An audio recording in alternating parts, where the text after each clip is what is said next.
com a imagem. Não, pode passar só a música. Deixa eu compartilhar de novo. Vamos começar então. Deixa eu tirar aqui o compartilhamento.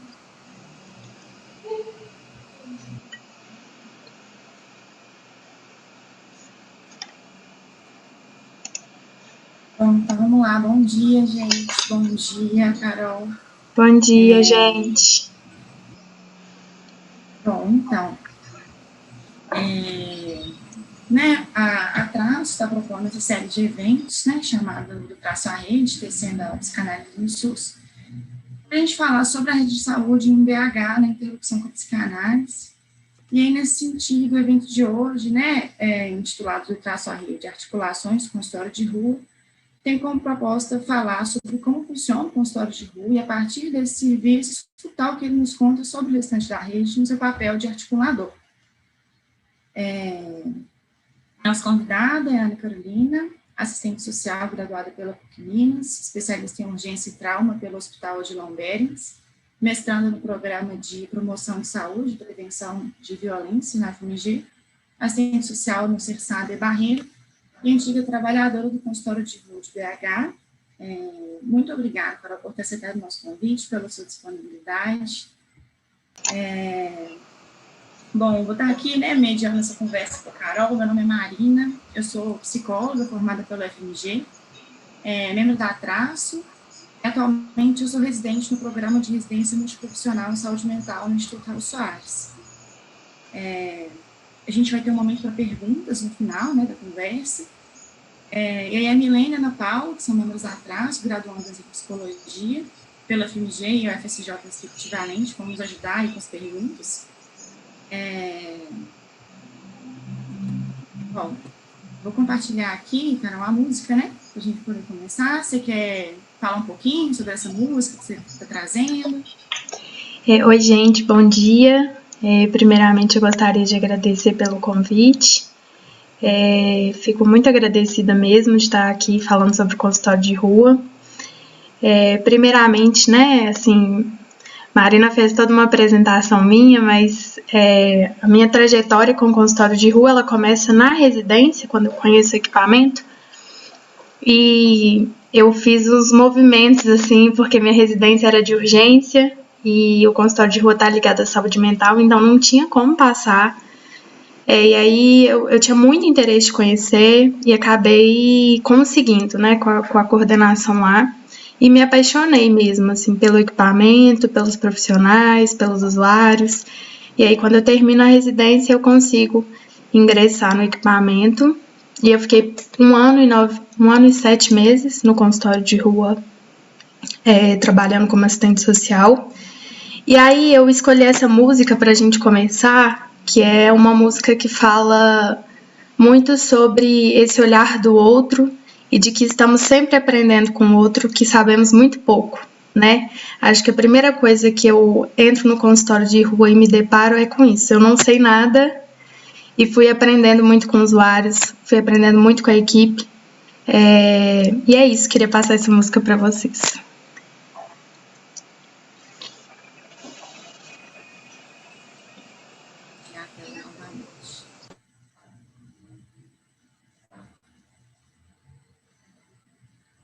Vocês estão conseguindo ver bem, gente? Tá sim, Mari.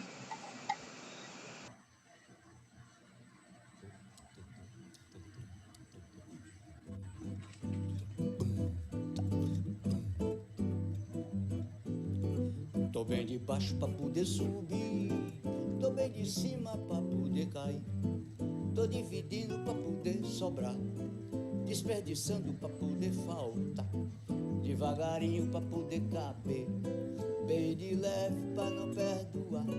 Tô estudando pra saber ignorar, eu tô aqui comendo para vomitar. Eu tô te explicando pra te confundir, tô te confundindo pra te esclarecer. Tô iluminado pra poder cegar, tô ficando cego pra poder guiar. Eu tô te explicando pra te confundir, tô te confundindo pra te esclarecer. Tô iluminado pra poder cegar, tô ficando cego pra poder guiar. suavemente pra poder rasgar, olho fechado pra te ver melhor, com alegria pra poder chorar, desesperado pra ter paciência, carinhoso pra poder ferir, lentamente pra não atrasar, atrás da vida pra poder morrer. Eu tô me despedindo pra poder voltar. Eu tô te explicando pra te confundir, tô te confundindo pra te esclarecer. Tô iluminado pra poder cegar, tô ficando cego pra poder guiar. Eu tô te explicando pra te confundir, tô te confundindo pra te esclarecer. Tô iluminado pra poder cegar, tô ficando cego pra poder guiar. Tô bem de baixo pra poder subir, tô bem de cima pra poder cair, tô dividindo pra poder sobrar, desperdiçando pra poder faltar, devagarinho pra poder caber, bem de leve pra não perdoar. Tô estudando pra saber ignorar, eu tô aqui comendo para vomitar. Eu tô te explicando pra te confundir, tô te confundindo pra te esclarecer. Tô iluminado pra poder cegar, tô ficando cego pra poder guiar. Eu tô te explicando pra te confundir, tô te confundindo pra te esclarecer. Tô iluminado pra poder cegar, tô ficando cego pra poder guiar. Tô ficando cego pra poder guiar, tô ficando cego pra poder guiar, tô ficando cego pra poder guiar. A vitória da diferença. Aê, Madureira de Pinho. Mestre Tom Zé. Eu escolhi essa música, gente, porque, de certa forma, acho que quando a gente entra no consultório de rua, a gente vem com muitas ideias, muita vontade, mas que, na verdade, a gente vai aprendendo o dia a dia e a rotina com os usuários. Então, vou começar, né, a nossas considerações aqui sobre o consultório de rua. Então, eu fiz tipo um roteiro, se vocês tiverem dúvidas podem me perguntar. Então, começar, né, por onde que surgiu esse equipamento. Esse equipamento foi uma idealização do Antônio Neri, que é um psiquiatra lá da Universidade Federal da Bahia, um professor, que quando ele estava no doutorado dele, na França, ele participou de um modelo tipo consultório de rua, que acontecia lá, só que com um ônibus. E esse cuidado era ofertado nas cenas, no território, né, para a população que ficava em situação de rua e para a população profissional do sexo também, com foco na redução de danos. E aí, quando ele retorna para o Brasil, ele traz essa ideia para cá. Ele fazia parte de um projeto com adolescentes, que acontecia também no território, e ele estava percebendo que esses adolescentes não estavam indo no consultório para participar das consultas, para fazer os atendimentos. E aí ele tem essa ideia de falar, por que não a gente levar isso para os adolescentes nas ruas? E aí inicia-se um modelo assim, mais voltado para os adolescentes. E quando foi em 1999, o Centro de Estudos de Terapia e Abuso de Drogas da UFBA amplia isso para a população em situação de rua. Então, foi um projeto que aconteceu de 99 a 2004, era um projeto piloto, assim, independente, da UFBA. E depois, em 2009, tem a expansão desse projeto para os municípios da Bahia. Então, inicialmente, foi uma coisa bem no estado da Bahia mesmo, na cidade de Salvador, e depois isso amplia para alguns municípios, e somente em 2011 que esse projeto ele é considerado pelo Ministério da Saúde como um projeto muito inovador, que seria interessante ampliar, né, nacionalmente, e aí em 2011 ele começa a fazer parte da Política Nacional da Atenção Básica. Só que aí eles instituem o consultório na rua, que é muito diferente do consultório de rua, que é o que a gente tem em Belo Horizonte. Então, vou explicar para vocês quais são essas diferenças. O consultório de rua segue os moldes de Salvador, que é esse equipamento volante, que a gente tem uma van, a gente tem um motorista, e aí eu já vou dizer assim da composição da equipe, né? 2 assistentes sociais, um psicólogo, um enfermeiro, um arte educador e um redutor de danos. E a gente tem essa van que a gente circula pelo território, atuando nas cenas de uso. Então, esse é o consultório de rua, está vinculado à política de atenção à saúde mental, e tem esse foco nos usuários de drogas e de álcool, né? O consultório na rua tem uma organização um pouco diferente, que é como se fossem uma equipe de saúde da família mesmo, lotada dentro de um centro de saúde, que faz atendimento à população em situação de rua no centro de saúde.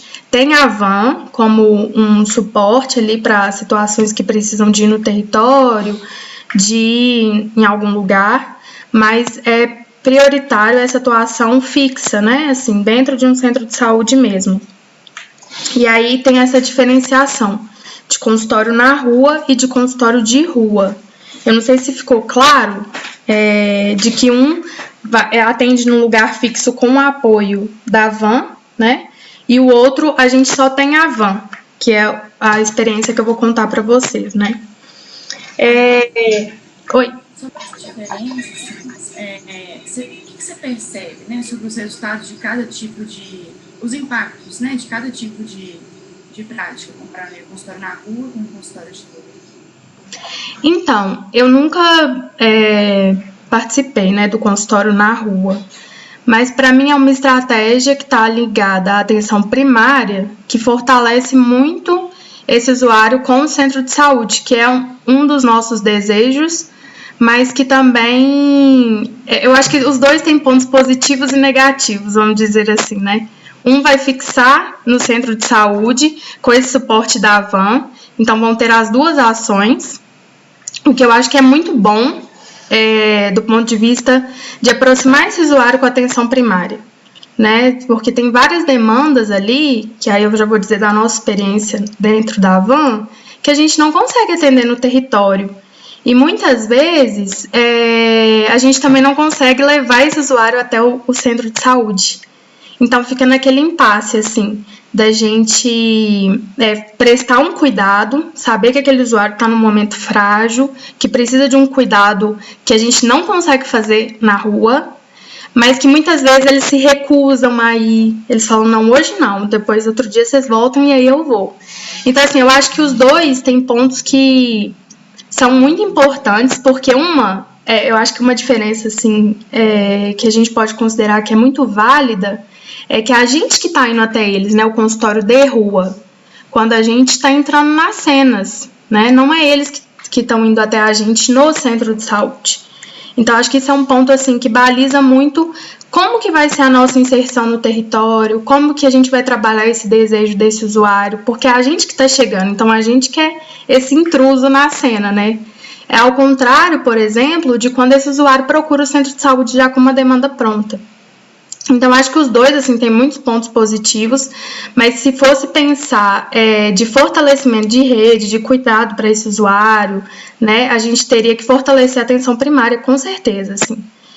Acho que esse ponto do consultório na rua funciona bem, por ter já essa equipe preparada, né, mas também a gente já entra num outro debate, que é dessa especialização de atendimento para a pop rua, né? Que, na verdade, todos deveriam atender e não a gente ter uma especialidade dentro de um centro de saúde para poder trazer isso. Então, acho que os dois, assim, tem muito para a gente discutir e acho que os dois funcionam, mas de modos diferentes, né? Claro que com todos os desafios aí, mas em modos muito diferentes. E aí, quando... Oi? E pensando também na recepção dos serviços também, né, para esses usuários que estão em situação de rua. Você poderia falar um pouquinho como que E a diferença também, né, do na rua e de rua, como seria isso, essa recepção mesmo desses usuários? Assim, a gente tem muitas experiências para contar dessa receptividade, sabe? Experiências, às vezes, até muito trágicas, assim. De que considera um consultório de rua um especialista, de que só, por exemplo, a gente vai conseguir conversar com essas pessoas, de que só a gente deveria garantir o cuidado, né? E que quando a gente, às vezes, chega no centro de saúde para fazer qualquer acolhimento, qualquer consulta, qualquer procedimento, assim, né? Que seja um cadastro. São exigidas muitas coisas que não preconizam na política pública de atenção à população em situação de rua, como, por exemplo, um documento. Tem gente que exige, assim. Eu mesmo já passei por diversas situações assim de ter que explicar o que era o consultório de rua, o que eu estava fazendo ali com o usuário e por que ele não tinha um documento, né, para conseguir o atendimento de uma consulta especializada, que estavam exigindo esse documento a qualquer custo, assim. Então, o que eu vejo é que, às vezes, o consultório na rua, por ter uma equipe, né, que está ali pronta para acolher isso pode facilitar muito o vínculo, pode facilitar muito a entrada desse usuário na rede de saúde, né, porque pressupõe-se que são pessoas com mais tato para falar, com mais tato para acolher, né, já com isso, já que eles vão trabalhar com essas pessoas. O que muitas vezes não acontece com a gente, assim, quando a gente leva esses usuários na rede, né, seja no centro de saúde, inserção, na atenção secundária, por exemplo, quando precisa de consultas especializadas. Então, a gente percebe não sei se seria uma resistência, mas talvez algo de um desconhecimento também do consultório de rua, o que aquele equipamento está fazendo ali, acompanhando um usuário, né? Então, acho que são 2 pontos, assim, que estou dizendo de Belo Horizonte, né? Que a rede de saúde precisa de conhecer mais o consultório de rua. Acho que isso é um ponto fundamental, assim, para entender como que é o nosso trabalho, porque muitas vezes acho que a gente está vinculado à igreja, à instituição, à ONG, né? Então, acho que confunde um pouco isso da caridade com o direito. Acho que isso é muito recorrente na nossa prática. E também desse acolhimento, né? Acho que tirar o consultório de rua desse lugar de especialista, só o consultório de rua que vai conseguir atender. Por exemplo, a gente já foi chamado para colocar máscara no usuário para entrar no centro de saúde porque o usuário se recusava a colocar essa máscara. Então, o que é isso? A gente está falando ali de acolhimento, a gente está falando de escuta, de manejo, né? Que muitas vezes a gente não tem isso na ponta. Então, acho que seriam esses 2 pontos aí para melhorar. E o consultório na rua, acredito eu nunca tive a experiência, nunca nem visitei assim, nenhum equipamento que tivesse. Todos os outros municípios do Brasil são consultório na rua, somente Belo Horizonte e Salvador que é de rua. E eu acredito que isso facilita, assim, tem alguns pontos que ajudam, né? Esse vínculo e esse contato.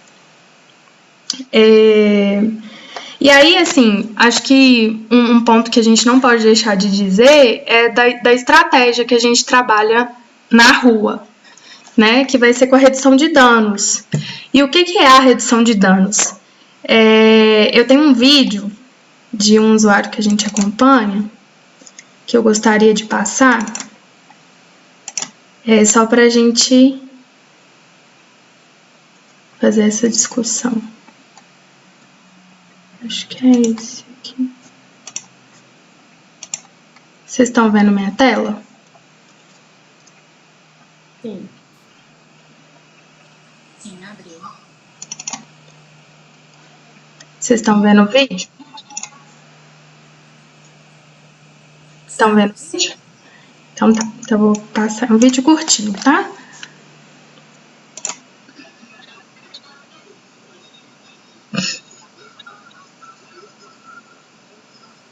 Carol, o som do vídeo a gente não está escutando. Posso te dar uma dica? Pode. Vamos lá.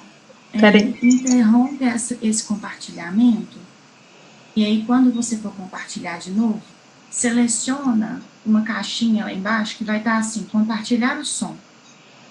Tá, peraí. Caso contrário, o Zoom só transmite a imagem.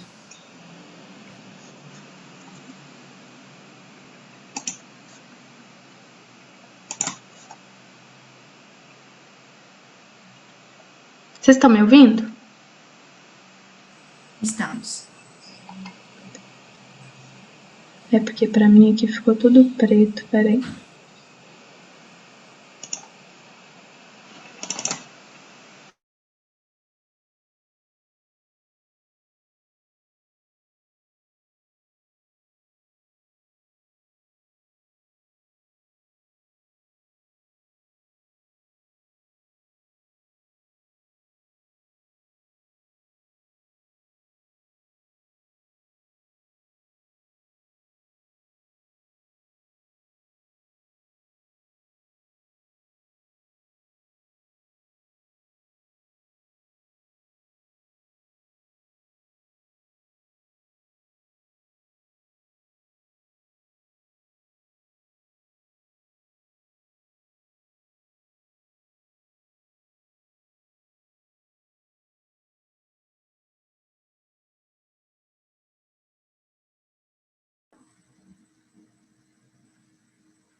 Acho que vai ser importante mandar o link para Carol. Alguma coisa aconteceu na conexão, eu imagino.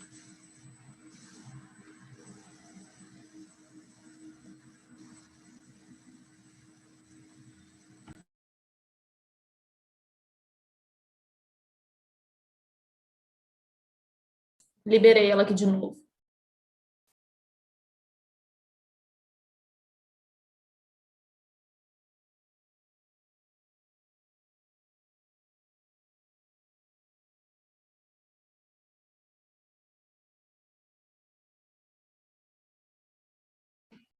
Gente, eu caí.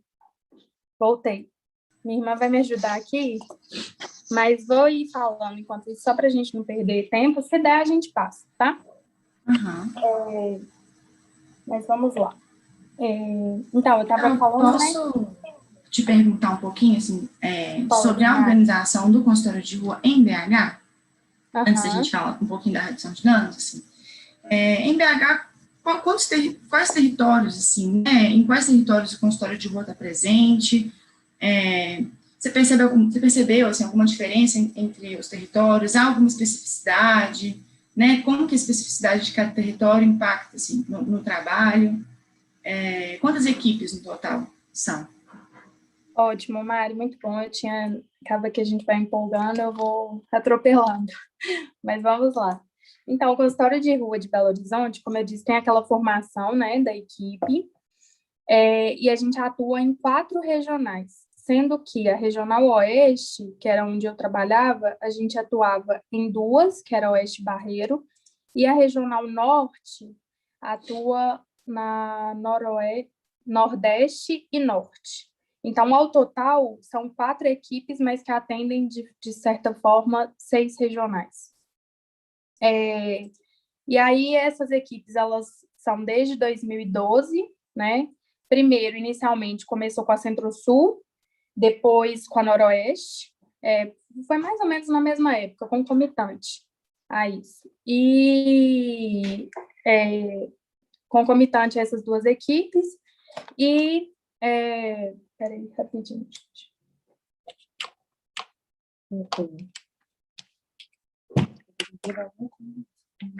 Então, essas 2 equipes foram criadas de forma concomitante, e depois de 1 ano que foi criada a equipe da Regional Oeste da Norte.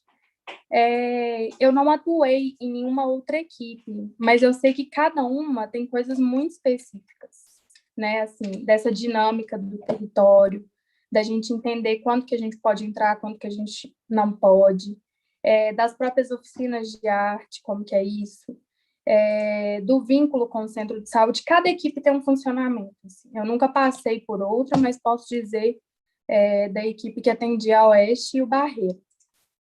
E o território sempre conversa muito com a gente. Assim. Quando eu estava entrando no consultório de rua, estavam abrindo a equipe, né, para a gente atender em conjunto com o Barreiro. E eram cenas muito diferentes. A prevalência do tipo de droga também é muito diferente. A questão da violência no território, a questão da receptividade, de como que a gente faz esse vínculo com os usuários, tudo isso varia muito de acordo com as equipes. Então, por exemplo, várias questões que às vezes a gente tinha com o nosso centro de saúde, de referência, outras equipes não passavam, né? Assim, não tem quando eu falo do consultório, assim, não existe uma receita pronta para lidar com tudo, assim. É muito variável, é muito diferente a rotina das equipes, até a função, eu acho que cada um vai ocupando ali. Às vezes a gente tem um redutor de danos que está mais ligado, envolvido na arte. Às vezes a gente tem um assistente social, por exemplo, que está mais vinculado ali com as questões, por exemplo, de relação com a abordagem de rua, que eu posso explicar um pouquinho também para quem não sabe.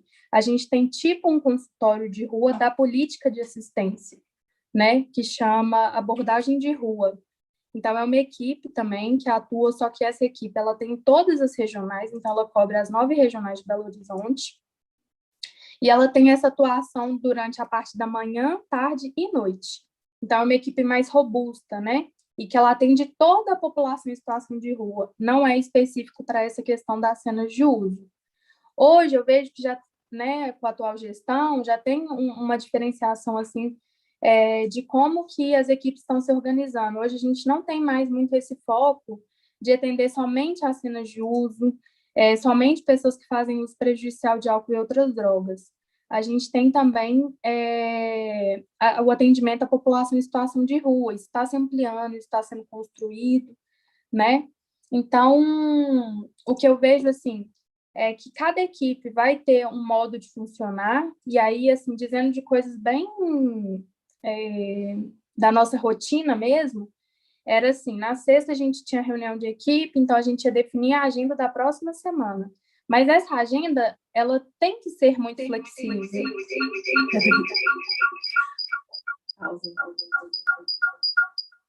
Peraí, gente.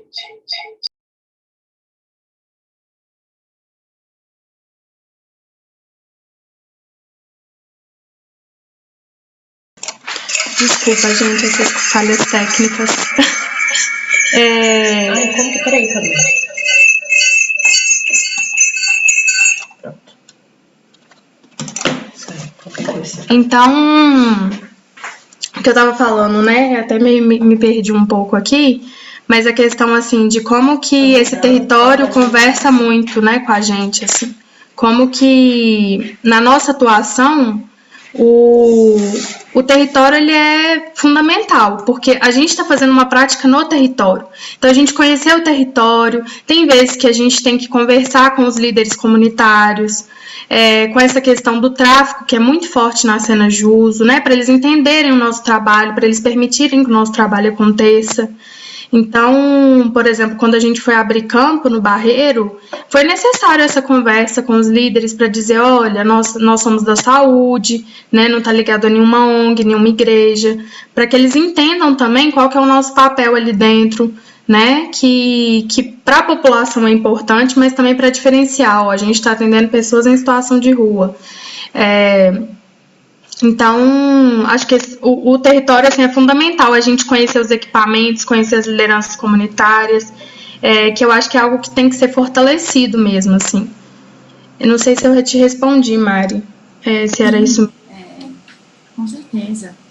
E assim, Carol, quais são os serviços que o consultório de rua propõe? Assim? Então, pelo que a gente está, né, conversando, facilita o acesso, né, essa articulação, o acesso à saúde, o acesso aos direitos, né, então, veja se eu compreendi bem, né, tem consultório de rua que faz parte da saúde, e, para além disso, tem a abordagem de rua, que vai fazer parte da assistência do SUS. Isso, né? Isso mesmo. E aí, o consultório de rua, assim, como que você vê a articulação que ele faz tanto com a atenção primária, com a atenção secundária, com a terciária também, e quais outros serviços, né, acontecem, assim, o que é feito no território, o que não é feito ali, os outros serviços, das oficinas, qual é o papel do arte educador, assim, você falou, né, um arte educador, tem um psicólogo, 2 assistentes sociais, um redutor de danos, um enfermeiro, assim. Então, você poderia falar para a gente, assim, das atividades que são desempenhadas pela equipe? Sim, então vamos lá. A gente propõe essa agenda, né? Então é uma agenda que ela é semanal, mas também é muito flexível, porque quando a gente chega na cena, no território, podem surgir demandas que a gente não estava esperando, e muitas vezes é isso que acontece. Como, por exemplo, demandas da urgência mesmo, de levar para uma UPA, de ter que fazer esse vínculo aí com a atenção no caso, UPA é secundária, mas assim, de uma questão que é mais emergencial, né, de precisar de um cuidado.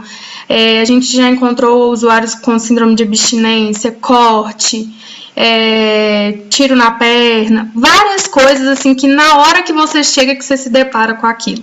Então a primeira coisa que a gente tem que entrar entendendo é que não se pode ter uma agenda muito rígida, né? Às vezes você planeja, por exemplo, uma oficina de arte para acontecer na semana que vem, tem toda uma empolgação assim dos usuários que estão envolvidos nela, da equipe, mas que a gente fazendo um campo, a gente pode chegar numa cena e tudo isso ter que ser revisto, tudo isso ter que ser realocado ali para outro dia, né, fazendo combinados. Então, uma coisa muito comum da gente ter essa flexibilidade na agenda. Outra coisa que acontece muitas vezes é da gente perceber que o usuário precisa daquele atendimento na hora e ele se recusar, e ele dizer, eu não vou, vocês voltam aqui amanhã. Então, já teve vezes também da gente ter que fazer acompanhamento diário por um mês, assim, de todos os dias a gente ter que acompanhar esse usuário e lá ver como que ela tá, porque ela se recusava, por exemplo, a ir para uma unidade de emergência e de urgência. Então, a gente tem que ter essa flexibilidade na agenda, mas entendendo que a gente precisa também de programar ações, né? E qual que é o principal objetivo do consultório de rua? É fazer essa ponte com os serviços, né? Como a gente não tem esse espaço fixo dentro do centro de saúde, como a gente estava falando anteriormente do consultório na rua, a gente precisa de fazer essa ponte. Então, a gente precisa de fazer com que esses usuários... uma fala muito interessante de um colega de trabalho meu, que fala que não existe usuário do consultório de rua, né?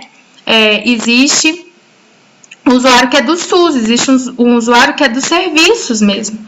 E a partir do momento que a gente entende isso, a gente não toma aquela questão e aquela situação somente para a gente. Porque o centro de saúde tem que tomar conhecimento de que aquele usuário está no território, se for necessário, consultas especializadas, atenção secundária, né, no caso, quando você pergunta. A gente já teve casos de ter que acompanhar o usuário para consultas especializadas. E aí é muito difícil, às vezes, porque...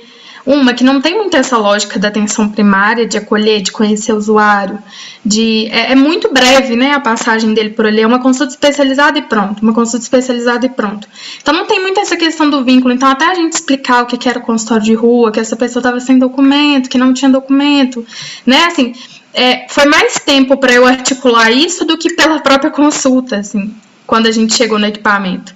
Então... É importante, assim, né, como eu disse já, que a rede conheça, mas que estes equipamentos com quem a gente faz a ponte também, que a gente tem essa, vamos dizer assim, paciência também, né? Porque senão é o usuário que sai prejudicado, se a gente não tiver essa conversa, se a gente não souber explicar, né? Sempre a gente tem que pensar nisso. Quem que vai sair prejudicado dessa situação? Vai ser o usuário.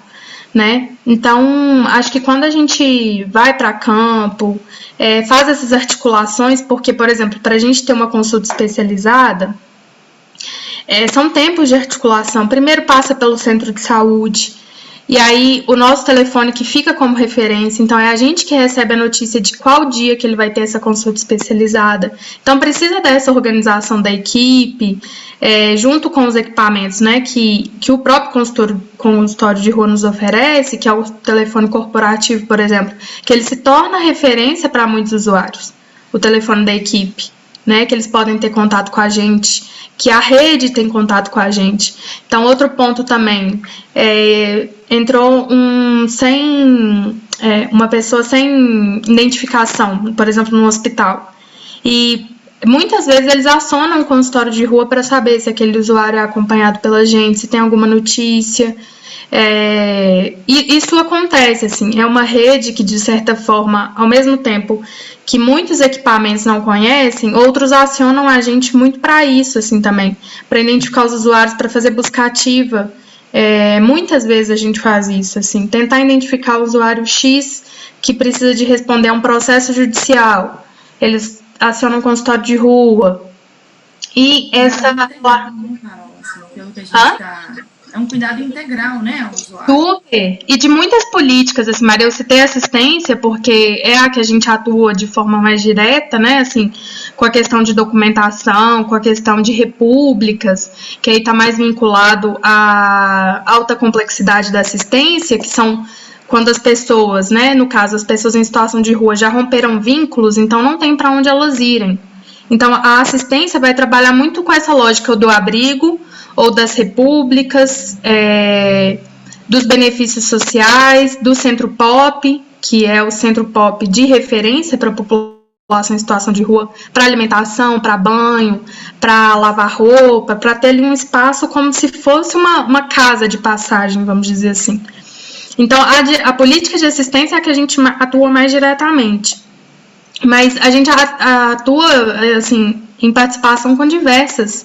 O judiciário, né, também, pessoas em sofrimento mental que às vezes fazem alguma situação contra a lei e que vão para a rua, às vezes estão num sofrimento muito intenso, né? Aí entra o PAI-PJ, a gente já fez articulação com o PAI-PJ, com defensoria, com vara da infância e da juventude.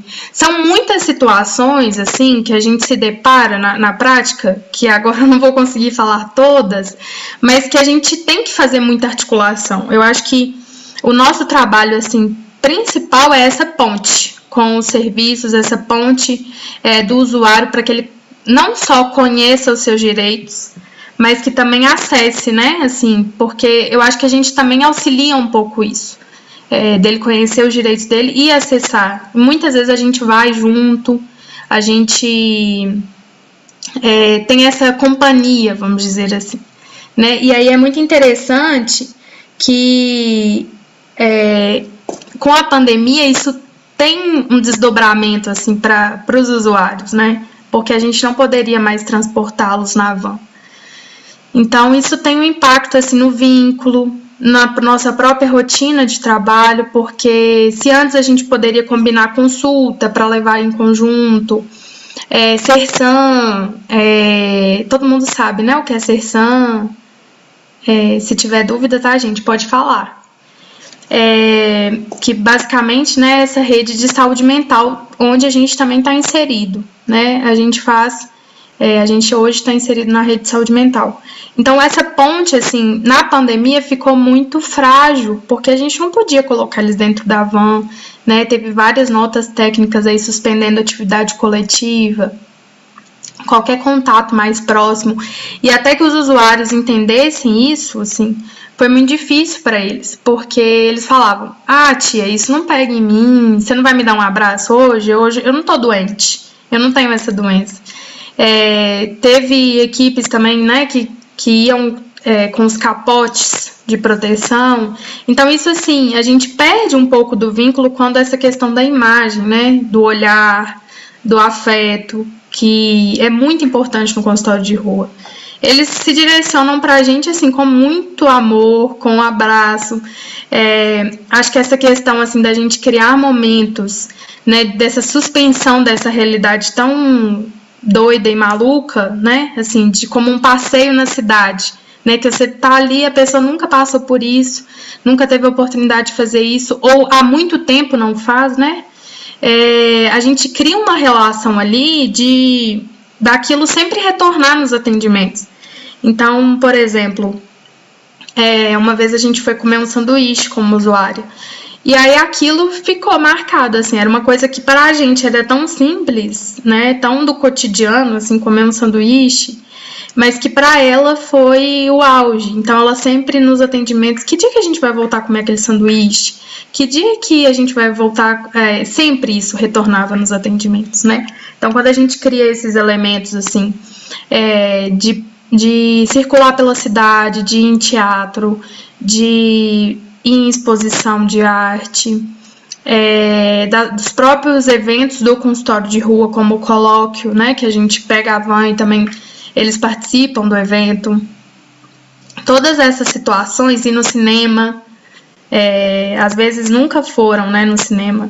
Teve uma situação assim que a gente estava indo no cinema do Boulevard, e aí a gente sentou numa pizzaria para comer. E o garçom entendeu a proposta inteira, assim, ele sacou o que a gente estava fazendo ali, e ele tratava os usuários por senhor, você aceita uma pizza e tal, e aquilo foi, assim, o máximo, sabe?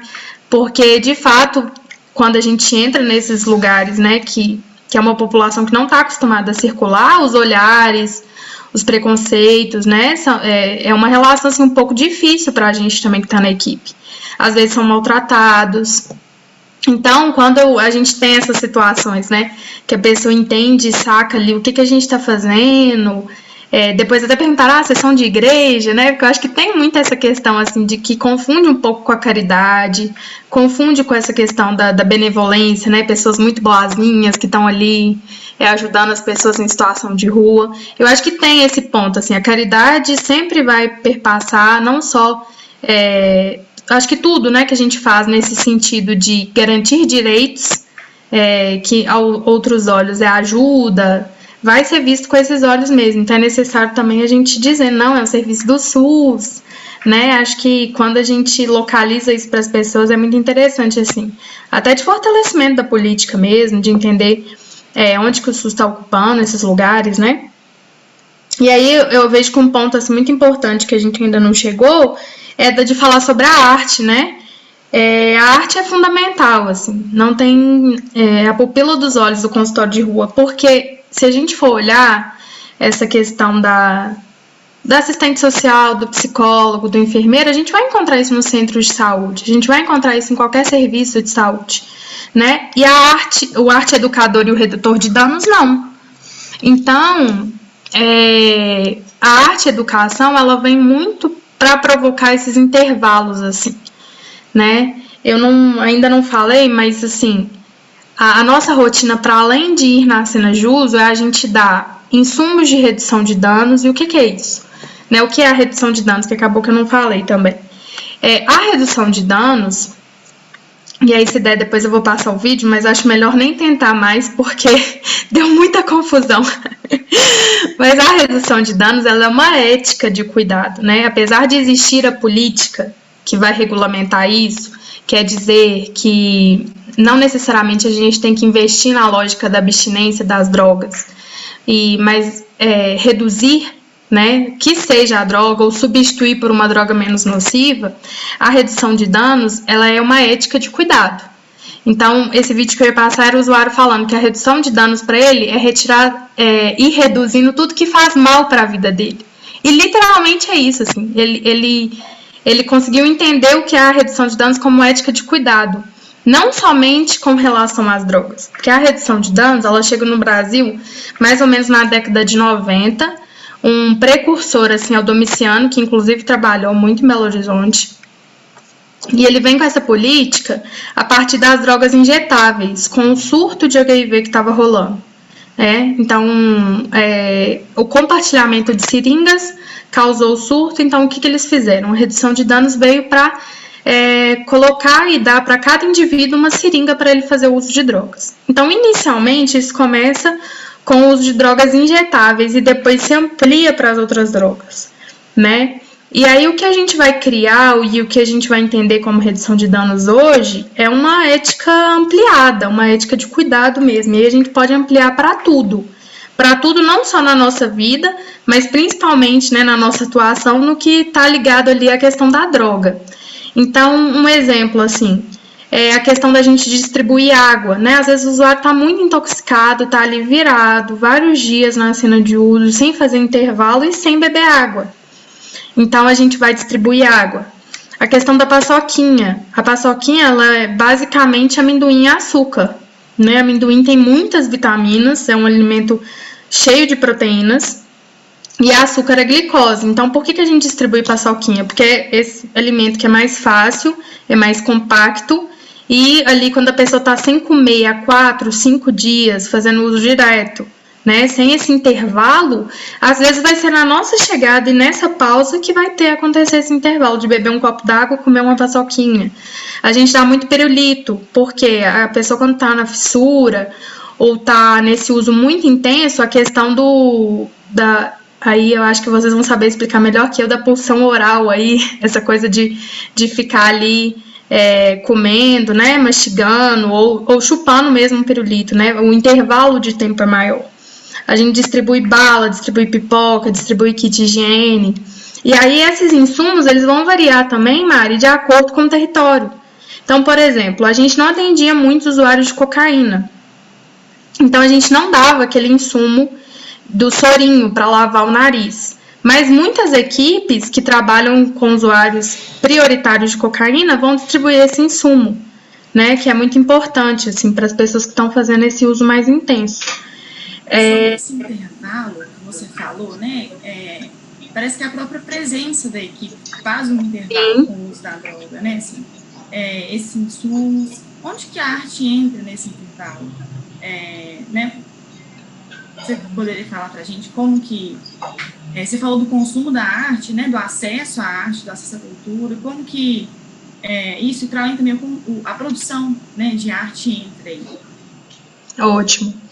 Então, esse intervalo, a nossa presença com certeza já é um intervalo, às vezes bem recebido, às vezes não, porque muitos usuários às vezes não conhecem a gente e vão entender aquilo como uma invasão mesmo, assim, poxa vida, o que essa galera tá fazendo aqui? Eu tô doido para dar um, e eles estão aqui embaçando, né? Então, a gente sempre tenta fazer esse vínculo, e muitos usuários já são muito conhecidos, assim. Então, às vezes eles já conhecem e falam, não, relaxa. Eles sempre recebem, os que já conhecem, recebem a gente muito bem, assim. E falam para os outros, assim, não, fica calmo, fica tranquilo, essa galera, tipo, é nossa, assim, essa galera tá aqui para cuidar da gente, né? Então, esse vínculo com os usuários que já nos conhecem na chegada no território é muito importante, é mais acolhedor, é mais confortável até pra gente, né? Mas o que não é, assim, um preceito pra gente deixar de ir em territórios que a gente não conhece, né? Claro que não, assim, a gente vai fazendo esses vínculos ao longo do tempo. E a arte, ela é uma construção mesmo, assim, pelo que eu acompanhei, né, nesse tempo que eu fiquei no consultório de rua, de acordo com aquilo que o usuário dá de abertura para a gente entrar, para a gente fazer. Então, por exemplo, as oficinas de arte, muitas vezes elas são planejadas, mas muitas vezes elas também são realizadas ali na hora. Então, às vezes quando a gente chega... Uma das primeiras cenas, assim, que eu me lembro de quando eu entrei no consultório de rua, foi uma usuária que já conhecia o consultório de rua há muito tempo, então já sabia que tinha essas ofertas de arte, e ela chega pra gente e fala, me dá um caderno aí, me dá uma folha que eu quero desenhar. E aí ela ficou o tempo inteiro fazendo um desenho de arte. E aí, engraçado que ela fala assim, eu tô desenhando meu sonho, ela tava desenhando uma casa. E ela fica assim, a gente conversando com outros usuários, e ela o tempo inteiro calada, muito concentrada nesse desenho.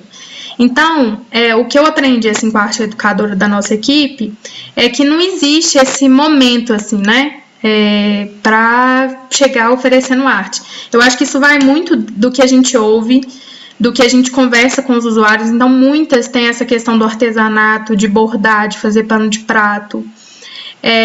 Outras, quando a gente já tem esse vínculo de fazer produção de arte mesmo, assim, de produzir telas e dela mostrar isso pra gente e da gente investir nisso. Teve uma experiência muito legal, assim, que que um usuário ele começou a organizar os pintores, que eram outros usuários, e ele começou a fazer tipo uma curadoria, assim, juntar todos para fazer uma exposição e vender isso. no domingo e colocar isso tudo à mostra, assim, perto de uma feira que acontecia na cidade. Então, eu acho que essa coisa, né, da arte, assim, ela não é uma coisa muito pronta, muito dada, é dessa construção mesmo com o usuário. Vai partir do desejo dele, mas acho que também da gente ofertar, né? Porque às vezes ele não tem conhecimento, assim, de que ele sabe desenhar, de que ele gosta de desenhar, né? Às vezes tá tão ali nesse objeto droga, todo dia, que às vezes até esquece o que gosta de fazer.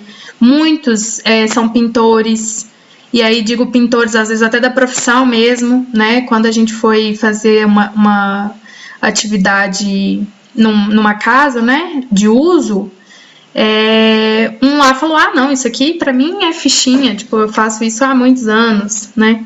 Então, quando a gente tá disposto, eu acho, que a ouvir, a acolher, né, a entender melhor da história, e não entender o consultório de rua apenas como essa entrega de insumos, saúde, essa coisa muito quadrada, assim, né, de que, vou chegar lá, vou levar galera pro centro de saúde, eles vão consultar, e é isso, depois a gente retorna coisas pra cena. Eu acho que quando a gente tem essa ideia, né, de que a gente pode acolher, deve acolher, escutar a história, entender, muitos ali passaram por diversas violências na vida, e aí quando você vai entender o que levou essa pessoa à trajetória de rua, às vezes tem pouco tempo, às vezes tem muito tempo, às vezes é por falta de opções mesmo, assim. Já teve um caso que a gente ouviu de que era um usuário que ele tentava juntar R$30 todo dia para conseguir dormir num hotel, porque ele estava na rua porque não tinha casa, assim, não tinha condições de pagar aluguel. Então a gente vai percebendo que quando a gente vai entendendo, né, o motivo dessa pessoa estar na rua, de acolhimento, entendendo da história também dela, e isso só vai se produzir a partir do vínculo. Então a gente tem a nossa presença ali nas cenas, ela tem que ser constante, né, porque não dá para eu chegar lá uma vez e voltar daqui um mês. Obviamente não vai ser a mesma pessoa. Esses usuários transitam muito no território, então às vezes eu encontro com outro usuário de outra cena, nada a ver, que eu falei, o que você tá fazendo aqui? Né? Não, eles se conhecem muito. Então, assim, são pessoas que andam muito pelo território. E aí eu acho que quando a gente está disposto de fato a conhecer a história, a fazer vínculo, é muito válido, assim. Inclusive, esse vídeo de uma casa de uso que a gente atendia, né? O vínculo com essa usuária se deu muito assim. Inicialmente, ela não dava ideia pra gente, ela só pegava os insumos e saía. Então já teve vezes que ela tava com um tiro no pé, uma bala na perna, e ela falou, não, eu não vou pro hospital, não vou de jeito nenhum, Deus vai me curar.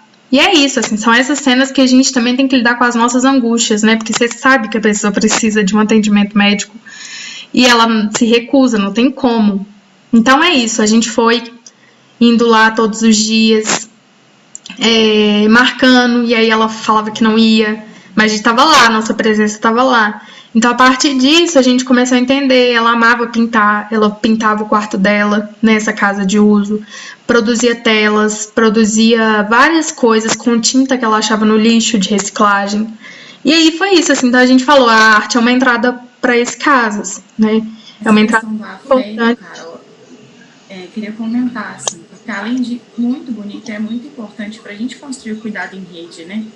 E aí, especialmente porque o consultório vai até o usuário e sem esse vínculo, né, esse afeto, as pessoas se conhecerem, não há trabalho, assim. Eu acho que a gente pode pensar a diferença, por exemplo, numa cidade em que não vai ter um CAPS, mas vai ter um ambulatório. Qual é a diferença disso? Qual é o impacto disso, né? No CAPS você tem uma permanência dia, você faz uma buscativa, você vai na casa das pessoas, você conhece a família, você conhece quem é aquela pessoa, ela te conhece pelo nome. Então, o cuidado é feito de afeto, né? É muito diferente ter um lugar e falar, ali tem serviço. Você quer, sei lá, uma consulta com o médico, com o psicólogo, está precisando de alguma coisa da assistência social, vai lá. Então, fica ali aquela coisa quadrada, engessada. É diferente quando vínculos são construídos entre pessoas, né? Esse cuidado afetivo, isso transforma, né? Isso promove saúde, facilita o acesso aos direitos. Para além de ser encantador, é uma maneira de oferecer cuidado e que a pessoa, né, busque, se identifique, se localize ali. Muito, muito interessante mesmo. Sim, e eu acho que todas as vezes, assim, que a gente... porque não tem jeito, né? A gente tá lidando com pessoas, não tem como a gente fazer essa separação, não vai ter afeto, vai ter que ser uma coisa distante, né? A gente não vai levar esses problemas para nossa casa. Tinha épocas, né, assim, de algumas situações que chegam a ser inquietantes, angustiantes para a gente pensar estratégias de como chegar nessa pessoa, assim, de onde que vai entrar o consultório de rua, a rede, porque se a gente que está ali no território diariamente não consegue essa entrada, quem dirá a rede, né, que está no equipamento fechado, que não tem essa possibilidade de transitar, de ir lá, de fazer busca ativa. Então, assim, desde o princípio, eu vejo que essa questão do afeto é importantíssima, assim, não tem jeito. E aí, quando vem a pandemia, isso se desloca um pouco, porque como que se abraça? Como que você aperta a mão? Como que você, né, identifica, até como que o usuário te identifica com aquele tanto de equipamento, máscara, luva?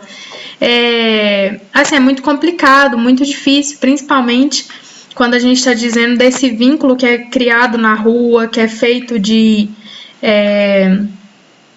dessa relação, assim, diária, né? Porque claro que a gente não passa em todas as cenas do território todos os dias, mas com alguma frequência a gente vai lá, que seja uma vez por semana, que sejam 2 vezes. Então, quando vem a pandemia, até para a gente localizar, assim, para os usuários a gravidade, de que era necessário de fato usar máscara, de que era necessário tomar os cuidados. E aí, onde que eles vão lavar a máscara? Onde que vão lavar a mão? Onde que vai ter essa questão de higienização, de álcool? Né? A gente tem que pensar em tudo isso, assim, que é uma política que, de certa forma, ainda é muito frágil, é muito, muito bonita, e quando a gente fala do consultório de rua, com certeza brilham os olhos de todos, mas que ainda é muito frágil, né? Se a gente for pensar, por exemplo, no momento da pandemia, que a gente começou a distribuir máscaras em junho, a pandemia iniciou pela OMS em março, né? Mas já tinham casos no início de março em Belo Horizonte. Dia 20 de março, se eu não me engano, decreta o fechamento aí de Belo Horizonte, né? De alguns setores. Então, como que foi isso para a população em situação de rua? Como que foi essa questão de fazer os corres, que eles chamam, de conseguir as coisas mesmo, conseguir comida, conseguir um trocado, né, para poder comprar o que eles quiserem? E aí ficou muito difícil, eles relatam isso pra gente, que as pessoas não queriam chegar mais perto para dar dinheiro, não queriam chegar mais perto para dar comida, porque essas pessoas, além de serem já marginalizadas o tempo inteiro, assim, agora elas passam a ser um vetor também, né? Eu não sei se essa pessoa tá doente, então não vou chegar perto, não vou dar comida. E aí eles falam dessas dificuldades, assim, do básico da sobrevivência mesmo, que é se alimentar. E aí, quando a gente, por exemplo, dava 2 máscaras, a gente começou a fazer kits de higiene, e onde que ia lavar? Onde que ia deixar secando? Né? Então, às vezes, você tem a pessoa ali que tá usando a máscara há mais de 7 dias, uma máscara suja, e é isso, assim, porque onde que vai lavar? E aí a gente vai percebendo também, né, Belo Horizonte, assim, aí já falando um pouco da política para a população em situação de rua, Belo Horizonte hoje tem 2 abrigos, que se localizam mais na região central, né? Um é Tia Branco, o outro é Abrigo São Paulo, que tem essa questão, que está mais na região norte, né? Mas um pouco mais próxima do centro. E das regionais que a gente atendia, isso era um pouco distante, assim, principalmente Barreiro. E isso é motivo, assim, da pessoa também não querer ir, né? Claro que Abrigo não é lá das melhores coisas de se ir, mas essas localizações também, essa quantidade que é ofertada, é muito pouco ainda para a população. E aí, por exemplo, os centropops, que são praticamente quase todos localizados na região central da cidade, né? Que é para lavar uma roupa, que é para tomar um banho, que é para fazer essa questão de higienização. Não existe nas outras regionais, né? A própria questão do hotel que foi criado para isolamento da Pop Rua, né? No início da pandemia. Ele foi um hotel que não contemplou os usuários que têm pets, os usuários que mexem com material reciclável, que tem carrinho. Não contemplou aí a política de redução de danos, porque simplesmente você vai ficar isolado, então você tem que manter a abstinência, assim, a qualquer custo, né? Então não foi uma articulação assim conjunta. É claro que era algo emergencial, mas que inicialmente você tem que pensar nos impactos disso. E foi um dos motivos, assim, que às vezes a população não queria ir. É porque eu tenho meu cachorrinho, onde que eu vou deixar meu cachorrinho? E é isso, né? A questão do afeto, é a questão de um companheiro que nunca te abandona, que tá ali, né? Essa questão dos animais, que é muito frequente nos usuários que a gente acompanha. A questão do uso da droga. Então, assim, foi um ponto que eu acho que faltou essa questão do planejamento. Mas depois isso foi sendo revisto e tal, foi melhorando, mas inicialmente muitos recusavam aí por conta disso. Carol, queria Diga. fazer 2 perguntas. Então. Uma primeira é que eu achei muito interessante isso, né, que o SUS fala muito de território, né, tudo é no território. Então, esse processo de descentralização, de tomada de decisão, vai se dar muito pelos serviços, né, que estão ali na base, no território. Só que me parece que esse serviço não tem acesso, né, assim, a um território que o consultório tem. Então, sim, a questão é que o consultório de rua também abre o território para o serviço, né, de dizer assim, olha aqui, gente, tem algo que vocês não estão vendo, né, que tem algo que está acontecendo e que precisa ser produzido algum tipo de política pública para esse sujeito também. Então, isso eu achei muito interessante, assim, acho que é sempre legal pensar um pouco nisso, assim, né, que, por vezes, esse sujeito não tem nem direito ao território, né, para a política pública, nem a dinâmica de se pensar a política pública para o território deles, assim, né. E aí eu queria escutar de você, né, assim, em primeiro lugar, um pouco sobre esse processo da arte no CERSAM, Centro de Convivência, que são dispositivos, né, que são territorializados de arte, né, e se você conhece, se você sabe como funciona, e se você acha que dá para fazer um bom diálogo, uma boa chegada do consultório de rua com esses também, para que esses sujeitos se integrem mais, né, a serviços que são mais fixos no território, também tenham uma referência fixa ali. Em segundo lugar, uma coisa que eu já ouvi você falar, assim, né, porque, igual eu acabei de dizer, né, que esses sujeitos não são reconhecidos pelo território, né, assim, ao mesmo tempo a gente tem um imaginário de que eles são meio que um grau zero, né, assim, da produção capitalista, assim, de alguma forma são sujeitos totalmente improdutivos, né, assim, e parece que isso é um grande mito, né, assim, já vi você falando um pouco sobre a dinâmica de trabalho desses sujeitos e como que, na verdade, eles estão muito inseridos na dinâmica que a gente vive mesmo de trabalho, assim, né, só que em lugares dos quais a gente não reconhece. Eu queria falar um pouquinho dessas 2 coisas. Vou começar então pela arte.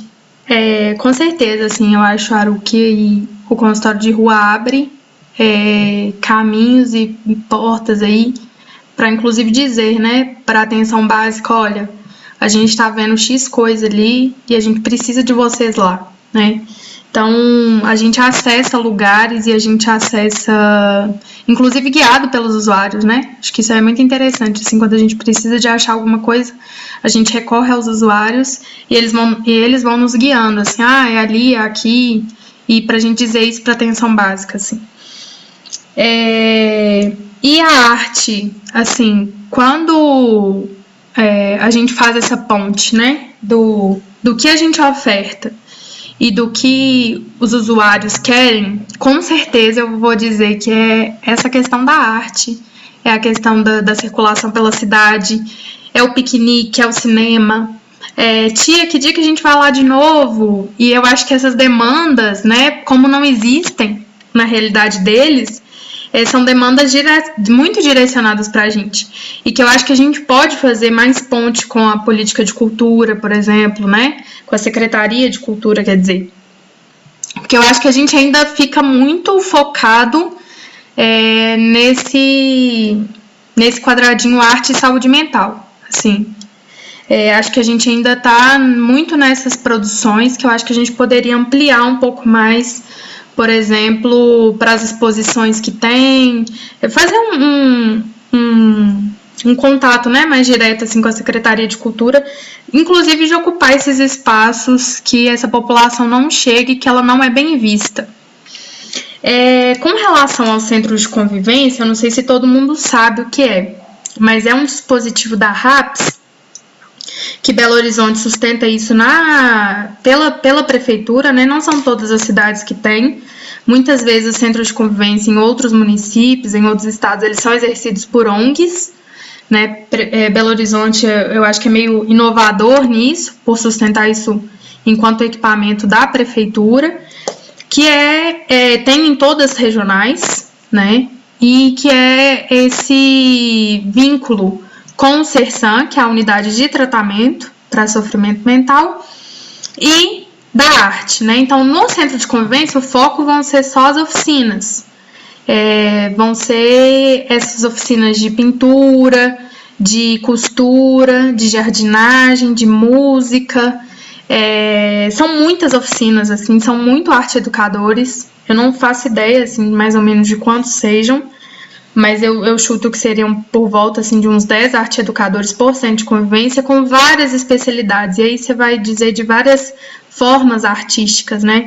E aí o usuário pode, a partir da nossa ponte, assim, o usuário pode ir até lá para participar das oficinas. Então, não necessariamente é vinculado somente ao CERSANS. O consultório de rua ele tem essa autonomia, assim, de indicar um usuário, que a gente percebe que ali a arte é um ponto que amarra, né, que coloca esse sujeito no mundo, assim, que ele se encontra ali. Então, a gente pode fazer essa ponte, assim. E muitas vezes também o que a gente faz é esse diálogo com o CERSAM. Não só pelo tratamento, né, ali que a gente vai dizer sobre a droga ou sobre o sofrimento mental, mas como essa ponte também, né? Acho que a partir do momento que, apesar de inicialmente a gente não ter tanta facilidade, vamos dizer assim, desse usuário frequentar recorrentemente o CERSAM, e aí de forma autônoma, à medida que a gente vai criando esse vínculo com esse lugar, com esse equipamento de saúde, ele vai demandando isso para a gente também. Então, tem um caso muito interessante, quando a gente estava na pandemia, um usuário que a gente acompanhava, que ele ia lá para consultas quinzenais, assim. Tinha essa questão dele contar sobre a vida dele. Então, ele ia lá e ficava com a referência dele, quase que 1 hora no consultório. E, assim, quando vem a pandemia, ele fala, que dia que vocês vão me levar lá no CERSAM de novo? Eu estou com saudade do CERSAM. Então, ele estava com saudade desse momento, que ele pode contar sobre a vida dele, que ele tem um momento de acolhimento ali para falar sobre a vida, um momento que ele está cuidando dele, né? E aí, eu acho que o CERSAM entra muito nisso, assim. Talvez a gente não use tanto das oficinas, né, que acontecem no CERSAM também, que eu acho que pode ser um ponto que poderia ser melhorado, né? Eu nunca fiz essa articulação, assim, de um usuário ir só para a oficina do CERSAM, mas que acontece também, né? A gente já fez essa vinculação mais com o centro de convivência, que foi a questão da música, a questão da pintura, a questão se eu não me engano, da dança também, que tinha um usuário que gostava muito de dançar. Então, a gente fazia essa ponte, assim. E eu acho que é isso, né, gente? A gente, mais do que nunca, viu que nessa pandemia a arte é o suspiro nosso, assim, né? Não tem como a gente... Eu acho que é o que está nos mantendo vivos, de certa forma, inclusive essa subjetividade, através de filme, de música. Eu acho que é um ponto, assim, que a gente precisa valorizar mais na saúde mental, com certeza. E muitas vezes não é, né? Até às vezes a gente fica muito nessa questão de cuidados da saúde, e acho que esquece um pouco, deixa essa questão da arte um pouco à margem, assim, mais como uma estratégia, mas ela não é só uma estratégia, né, de cuidado. A arte por si só já é muito, assim. E aí, não sei se eu respondi, Aru, essa parte, mas acho que é isso, assim. E aí a questão do trabalho, né? Então, de acordo com uma pesquisa, se eu não me engano, de 2009, desse mapeamento, assim, da população em situação de rua no Brasil, 75% das pessoas que estão em situação de rua trabalham. E aí faz uma confusão, né? Mas como assim as pessoas estão na rua e estão trabalhando? a gente tem essa ideia, né, de que a população em situação de rua às vezes só fica pedindo ou não faz nada, né? Ah, tá na rua porque quer e tal. E aí o que a gente consegue perceber até na prática, assim, né, das vezes que a gente, por exemplo, faz busca ativa e não encontra o usuário, ele tá nos corre. O que é isso, né? O que é esses corre, assim? Então, basicamente, é uma população que vai ocupar esse lugar de trabalho em atividades muito precárias, né? Em atividades que não são regulamentadas, assim, do ponto de vista que tenha direitos trabalhistas, né? E vai ser muito na reciclagem, na pintura, nos bicos com a construção civil, são atividades que eles mais relatam, assim, que eles fazem. O próprio ficar na atividade do tráfico, né? Também a gente pode dizer que tem recurso financeiro envolvido naquela troca. Então, apesar de ser um trabalho muito precário, muito marcado pela violência, né? A gente pode dizer que a maioria dos usuários que a gente acompanhava no consultório de rua trabalhavam. E aí, ocupando esses espaços de forma muito desumanas, né? Assim, porque, por exemplo, ficar na atividade são 12 horas de plantão, eles chamam isso de plantão. Então, às vezes a gente chegava lá e eles falavam, não posso conversar não, tô na atividade. Então, o tanto que isso, a questão da reciclagem, né, quando corta dedo, tem vários materiais pérfuro-cortantes no lixo que eles têm que ficar mexendo. Então, o tanto que eles expõem também a própria vida, né, assim, do ponto de vista de estar ocupando esses lugares. E aí o que a gente vê é que a maioria, assim, a grande maioria consegue algum recurso financeiro em troca dessas atividades, em troca de bicos. Lavar carro também é uma atividade muito comum das pessoas que estão em situação de rua. E eles vão ocupando, assim, o que esse território aqui me oferece? Né? O que nessa região aqui que eu fico, eu posso fazer? E aí, às vezes, fica perto de um Bota-Fora. Bota-Fora é um local da prefeitura que tem um descarte de material reciclável. Então, geralmente, tem muitas cenas de uso perto dos botaforas. Justamente por isso, porque é uma população que vai ocupar esse espaço de trabalhar com a reciclagem.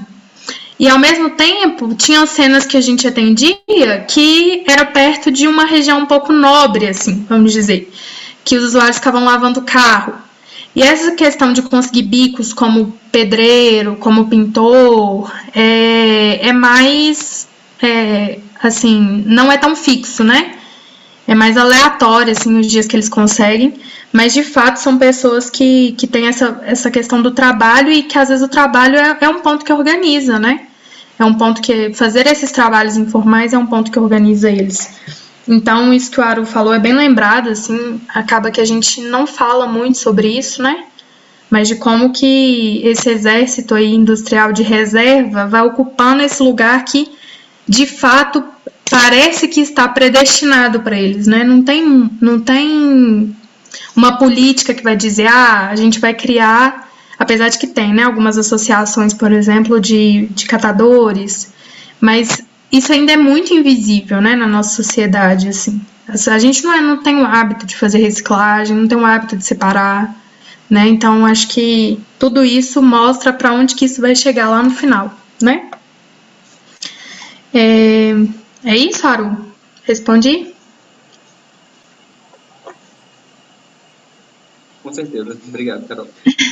De nada. Diga, Mari. Queria te fazer duas perguntas. Você falou assim de como o consultório de rua faz essa ponte, né, entre o serviço e o usuário. Queria que você falasse um pouquinho mais sobre essa dificuldade que os usuários têm de acesso aos serviços. Assim, né, essa população, assim, o que acontece? Que essa dificuldade de acesso é grande. E a outra pergunta seria sobre a redução de danos, né? Porque você trouxe a redução como política, como ética. E quando a gente fala na função do redutor de danos, né? Então, nessa equipe tem um redutor de danos. Como que a gente pode pensar o papel dessa pessoa, né? O que é um redutor de danos? Que difere um redutor de danos de toda a equipe que trabalha com a ética, com a política da redução. Então, eu acho que um dos pontos assim da dificuldade desses usuários chegarem até o serviço volta naquilo que a gente estava falando do acolhimento.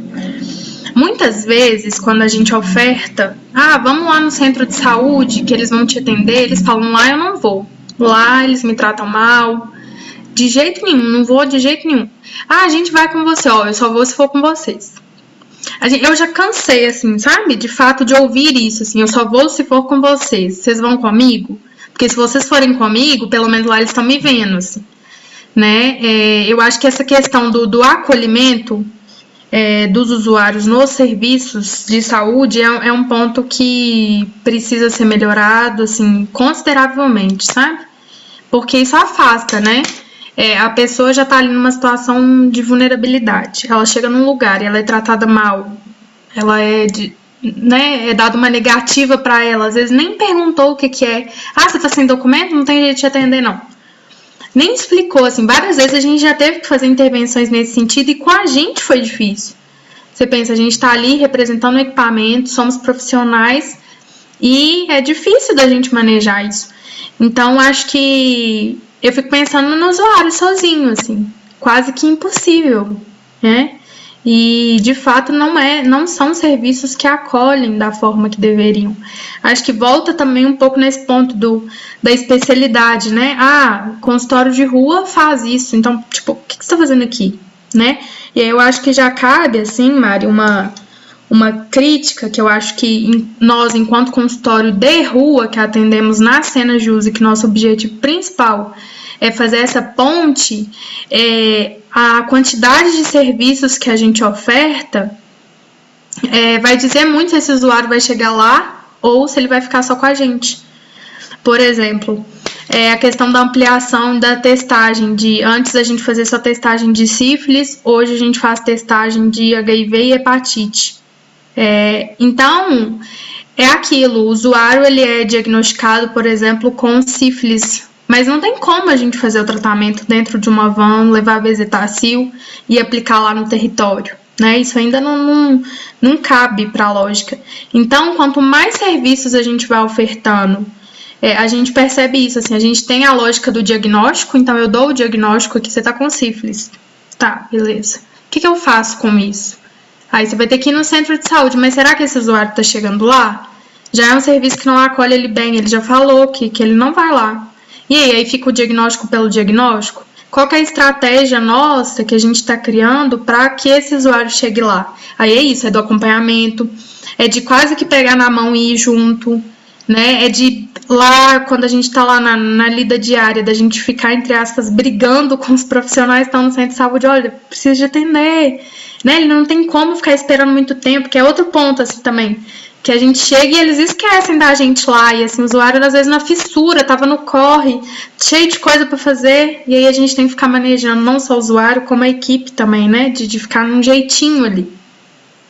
Então, acho que quando a gente faz muitas ofertas, né? Tem a proposta aí de fazer pré-natal no início, né? Só o início do pré-natal na rua, que é uma proposta já do consultório na rua, né? Não é do consultório de rua. Porque eu acho que quando a gente, enquanto um serviço que faz ponto, se a gente começa a ofertar muito, quando esse usuário vai chegar lá no centro de saúde, mas o que você está fazendo aqui? O consultório de rua faz isso, né? O que você está fazendo aqui? Então, acho que reduzir o cuidado à calçada, né? Assim. Exatamente. Então, ao invés da gente aproximar esse usuário com o centro de saúde, que é uma das nossas principais funções, a gente distancia um pouco, né? Distancia, e aí é aquilo que eu volto a falar. O usuário que fica prejudicado, né? Então, acho que é a dificuldade dessa chegada, dessa entrada, desse vínculo, é quando o centro de saúde não está muito afim mesmo, assim, e aí não acolhe, e aí não entende aquela pessoa como um usuário do centro de saúde, que deveria estar inserido numa equipe de saúde da família, que deveria ter um médico de referência, que deveria ter uma enfermeira. Reduz isso à equipe do consultório de rua. Lá tem enfermeira, tem assistente social, então, tipo assim, ele tá bem servido, né? Só que a nossa proposta não é essa. A nossa proposta, eu acho que de ter uma equipe assim, multi, é para entender as emergências ali do campo na hora, mas de transferir isso para um equipamento fixo, para ele ter uma referência de cuidado integral o dia todo. Porque outro ponto, o consultório de rua, a gente funciona de 2 às 8. E o que acontece fora desse horário? Para onde esse usuário vai? Se ele passa mal de manhã, ele vai ficar esperando o consultório de rua? Muitas vezes é o que acontece, às vezes eles ficam esperando o consultório de rua, né? A nossa frequência de estar no território também, a gente passa, por exemplo, no máximo 2 vezes por semana. E o que acontece nos outros dias da semana? Para onde que esse usuário está indo? Se a gente não tem isso como norte, como ponto central de fazer essa ponte, eu acho que o serviço fica muito prejudicado, e principalmente os usuários, né? Eu acho que o nosso serviço, enquanto está fazendo essa ponte, não está cumprindo sua função, e principalmente os usuários ficam muito prejudicados. E a questão do redutor. Então, nós temos um redutor de danos na equipe. Geralmente é uma pessoa que conhece muito do território. Então, é uma pessoa que sabe onde tem X cena, onde tem determinada ONG, onde tem tudo. É uma pessoa que necessariamente precisa de conhecer muito do território onde a gente está atuando. E eu costumo associar a imagem do redutor como de uma CS, que é aquela primeira pessoa que vai chegar ali, que vai ter essa função de apresentar um consultório de rua para os usuários. Não necessariamente, mas assim, essencialmente. Essa frase ficou meio esquisita, mas assim, não são todos, mas a maioria são usuários, né, de alguma droga, e aí eles mesmos trazem a redução de danos para a vida deles. Então eles sabem o que é isso de ter um uso prejudicial, de estar vivendo ali uma situação de vulnerabilidade, de ter passado já por isso, e de entender, gente, agora não é hora da gente, por exemplo, ficar insistindo com esse usuário para ele ir no centro de saúde. Vamos deixar, amanhã a gente volta. Então, basicamente, assim, a função do redutor, eu diria que é de entender o território, de estar atento a essas questões que o território nos coloca, como, por exemplo, agora é hora da gente entrar, agora não é hora, hoje não está um dia bom, hoje está um dia ótimo, de conhecer as associações de moradores, de fazer essa primeira entrada com os usuários. Não necessariamente precisa de ser só ele, eu acho que a gente, no consultório, sempre trabalhou muito em equipe. Não tem isso, eu sou assistente social, então eu vou ficar aqui resolvendo coisas de assistente social, né? Acho que a gente nunca pensou assim, é sempre muito multi, todo mundo faz tudo. O que eu acho muito massa, assim, de verdade. Acho que quando a gente começa a colocar as coisas muito, você vai fazer coisas de psicólogo, você de enfermeiro, eu acho que a gente já começa a entrar um pouco para a lógica do consultório na rua, que seria muito bom, mas se fosse dada essa denominação, se a gente tivesse ali um equipamento fixo, né? Mas a gente não tem, hoje a gente ainda é consultório de rua. Então, acho que a gente tem mesmo que fazer de tudo, de acolher os usuários, de entender do território, porque não é sempre que a gente vai estar com os 6 profissionais dentro da van. Por exemplo, foi uma coisa que mudou com a pandemia. Inicialmente, a gente só tinha 2 profissionais e depois passaram a ser 3. Então, assim, a gente tem que entender, né? E eu acho que o redutor, ele tem muito essa função, assim, de entrar com esse conhecimento que é muito importante do território, das cenas, da prevalência de droga, do que a gente faz, por exemplo, na abstinência da cocaína, do que a gente faz na abstinência do álcool, que é claro que todos nós vamos saber, mas que eu acho que ele passa muito desse conhecimento pra gente, sabe? Eu queria mostrar, Mari,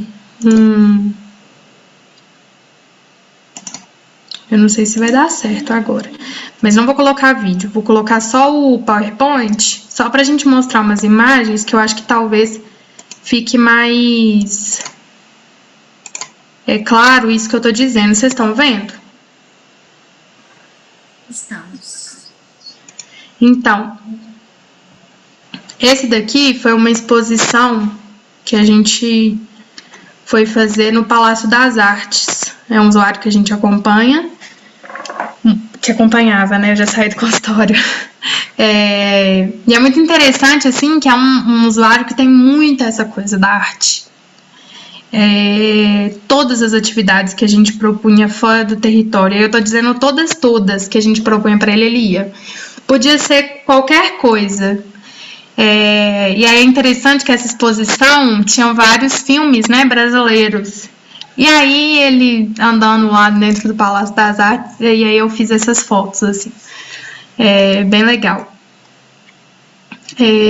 Essa daqui foi um dia que a gente tava fazendo um campo, assim, bem normal, distribuindo insumos, e eu vi esse usuário montando isso daí. Aí a gente começou a trocar ideia. Ele falou que o sonho dele era montar um castelo, que ele tinha vontade de estudar engenharia. Já era um usuário que a gente acompanhava há muito tempo.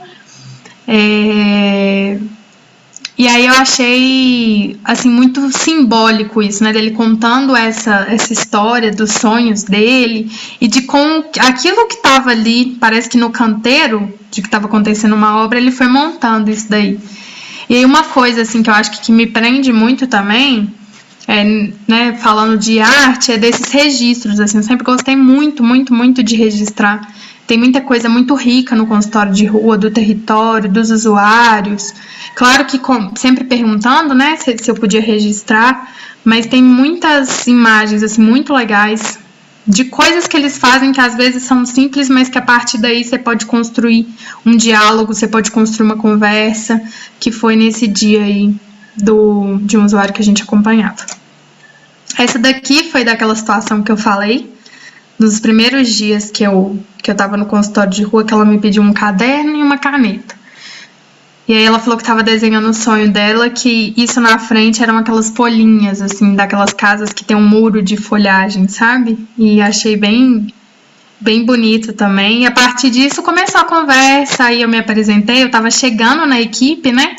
Então, assim, aquela coisa, você não sabe muito bem como criar esse vínculo aí. E a partir disso, assim, eu já sabia que eu podia oferecer papel, podia oferecer caneta, podia oferecer esse diálogo sobre os sonhos, que eu acho que perpassa muito, né, os projetos para o futuro no consultório de rua.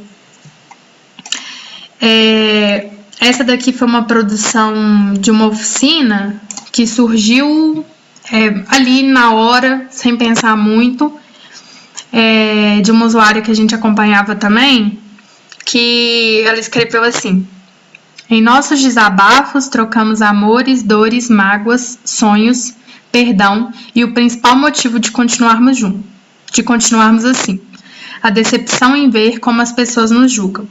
Mas a nossa vontade é que nos compreendam, para que juntos possamos ir lá no fundo de nossas feridas e aos poucos tratá-las. E aí ela estava dizendo sobre o consultório de rua, né? Do quanto que a gente acolhe, do tanto que a gente tem essa função, assim, na vida deles. Essa outra imagem, essas duas, né? Essa daqui é de um usuário desenhando, e que é isso, assim, eu acho que muitas vezes a arte é sem planejar, sabe?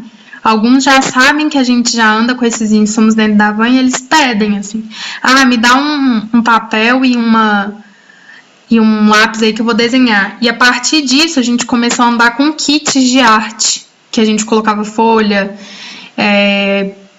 lápis de escrever, lápis de colorir, colocava um zine também explicando o que era redução de danos. E foi bem interessante, assim, a gente teve algumas experiências muito legais com esse kit de arte que a gente andava na van. E aqui no CERSAD, esperando a consulta para ser atendido, e aí a gente pegou lá um jogo de dama e tava jogando, assim, enquanto esperava a consulta. Essa outra imagem é daquele caso que eu contei de um usuário que foi meio que curador das obras de arte de outros usuários. e que ele fazia também as pinturas, né? Então, essas eram 2 pinturas que ele veio mostrar pra gente com muito orgulho, assim, que ele tinha conseguido essa moldura na rua, que ele tinha reciclado essa moldura, tinha pintado ela, e essa daqui era tipo um MDF, a outra, e que ele tinha feito com tintas que ele tinha conseguido no lixo. Muito interessante, assim, o modo como ele ressignificou tudo que ele encontrou no lixo para ser uma obra de arte que ele vendia em uma feira que acontecia. E aqui foi uma oficina que foi planejada, né? Porque daí a gente tinha essa questão das tintas, tinha a questão de pranchetas, e foi uma oficina que foi planejada na rua. Então, assim, a gente algumas vezes faz isso, de ter a oficina marcada, né, para aquele território que às vezes a gente acha que está precisando de alguma intervenção, que está precisando ali de um vínculo maior, de talvez entender o nosso trabalho. Então, aí, às vezes a gente planeja oficinas de arte e também de ações de sífilis, que a gente chamava assim, que era de testagem, né, que foi um protocolo aí da Secretaria de Saúde devido ao surto de sífilis. Então, a gente fazia essas testagens, assim, bem livre, para quem quisesse, né, e automaticamente, se desse algum resultado, a gente tentava esse vínculo com o centro de saúde para o tratamento. E acho que é isso, foram as imagens que eu selecionei que não mostram, né, essa questão aí dos rostos e tal. E se eu conseguisse passar o vídeo, seria muito legal, Mari, mas não sei, tô com medo de dar pau de novo. Que é o vídeo da gente pintando a casa dos artistas. Você acha que a gente tenta? Acho que podemos. Na hora que for compartilhado, lá embaixo vai ter uma caixinha para dar um check, sabe? Para compartilhar o som. Mas antes eu aperto na compartilhar a tela, né? Isso. E aí depois você vai selecionar qual tela você quer compartilhar. E aí antes de dar OK, tem uma caixinha lá embaixo. Sim, achei. Eu queria te perguntar qual é a questão da arte, assim, no Sersan, né? Agora você está lá no Sersan AD. Como que você enxerga, assim, né? Como que os usuários fazem uso, né, trazem isso para o serviço, como que o serviço traz isso para eles?